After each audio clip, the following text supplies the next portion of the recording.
जब UN general assembly में योग दिवस का प्रस्ताव आया तो रिकॉर्ड देशों ने इसे समर्थन दिया था। तब से लेकर आज तक अंतर्राष्ट्रीय योग दिवस के जरिए योग एक वैश्विक आंदोलन बन गया है, ग्लोबल स्पिरिट बन गया है। साथियों, इस साल योग दिवस के कार्यक्रमों को ओशन रिंग ऑफ योगा इसने और विशेष बना दिया है। ओशन रिंग ऑफ योगा, इसका आइडिया योग के विचार और समुद्र के विस्तार के पारस्परिक संबंध पर आधारित है।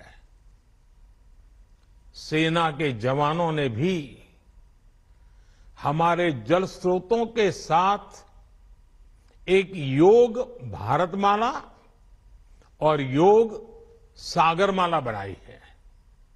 इसी तरह आर्कटिक से लेकर अंटार्कटिका तक भारत के 2 रिसर्च बेस यानी पृथ्वी के 2 ध्रुव भी योग से जुड़ रहे हैं। योग के इस अनूठे सेलिब्रेशन में देश दुनिया के करोड़ों लोगों का इतने सहज स्वरूप में शामिल होना योग के प्रसार और प्रसिद्धि को, उसके महात्म्य को उजागर करता है। भाइयों और बहनों, हमारे ऋषियों ने योग को परिभाषित करते हुए कहा है, युज्यते एतद इति योगः, अर्थात जो जोड़ता है वो योग है। इसलिए योग का ये प्रसार उस विचार का विस्तार है जो पूरे संसार को एक परिवार के रूप में समाहित करता है।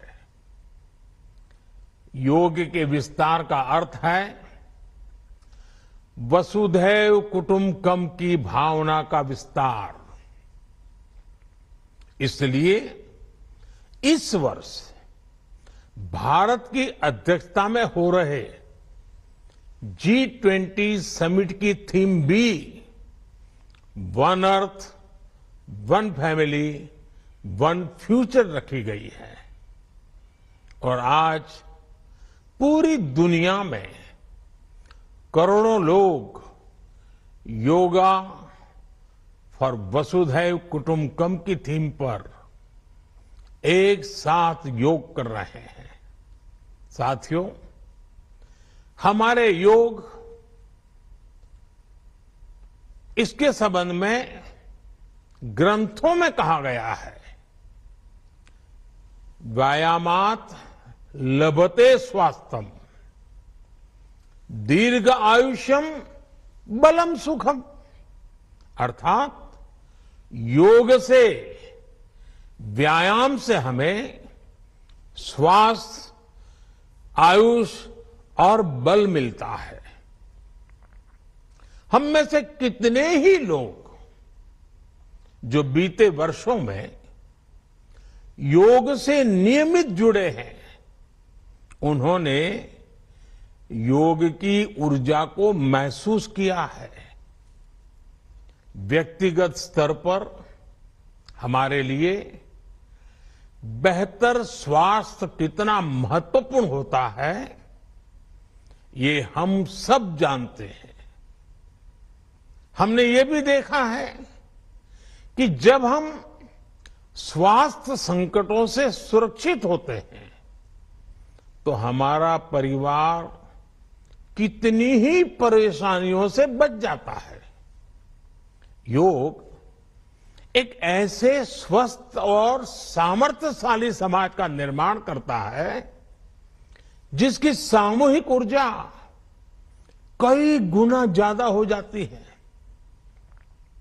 बीते वर्षों में स्वच्छ भारत जैसे संकल्पों से लेकर स्टार्टअप इंडिया जैसे अभियानों तक, आत्मनिर्भर भारत के निर्माण से लेकर सांस्कृतिक भारत के पुनर्निर्माण तक देश और देश के युवाओं में जो असाधारण गति दिखी है, उसमें इस ऊर्जा का बहुत बड़ा योगदान है। आज देश का मन बदला है और इसलिए जनजीवन भी बदला है।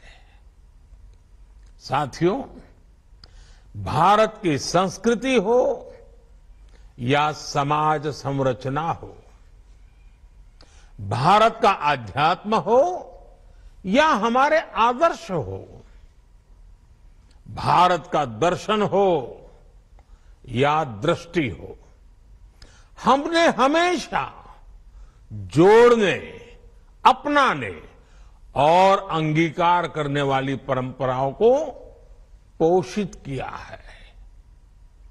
हमने नए विचारों का स्वागत किया है, उन्हें संरक्षण दिया है। हमने विविधताओं को समृद्ध किया है, उन्हें सेलिब्रेट किया है। ऐसी हर संभावना को योग प्रबल से प्रबलतम करता है। योग हमारी अंतःदृष्टि को विस्तार देता है। योग हमें उस चेतना से जोड़ता है जो हमें जीव मात्र की एकता का एहसास कराती है, जो हमें प्राणी मात्र से प्रेम का आधार देती है। इसलिए हमें योग के जरिए हमारे अंतर विरोधों को खत्म करना है। हमें योग के जरिए हमारे गतिरोधों और प्रतिरोधों को भी खत्म करके रहना है। हमें एक भारत श्रेष्ठ भारत की भावना को विश्व के सामने एक उदाहरण के रूप में प्रस्तुत करना है। भाइयों बहनों, योग के लिए कहा गया है, योगः कर्मसु कौशलम, यानी कर्म में कुशलता ही योग है। आजादी के अमृत काल में ये मंत्र हम सभी के लिए बहुत अहम है। जब हम अपने कर्तव्यों के लिए समर्पित हो जाते हैं तो हम योग की सिद्धि तक पहुंच जाते हैं। योग के जरिए हम निष्काम कर्म को जानते हैं। हम कर्म से कर्म योग तक की यात्रा तय करते हैं। मुझे विश्वास है योग से हम अपने स्वास्थ्य को भी बेहतर बनाएंगे और इन संकल्पों को भी आत्मसात करेंगे। हमारा शारीरिक सामर्थ्य, हमारा मानसिक विस्तार, हमारी चेतना शक्ति, हमारी सामूहिक ऊर्जा विकसित भारत का आधार बनेंगे। इसी संकल्प के साथ आप सभी को योग दिवस की एक बार फिर बहुत बहुत शुभकामनाएं। धन्यवाद।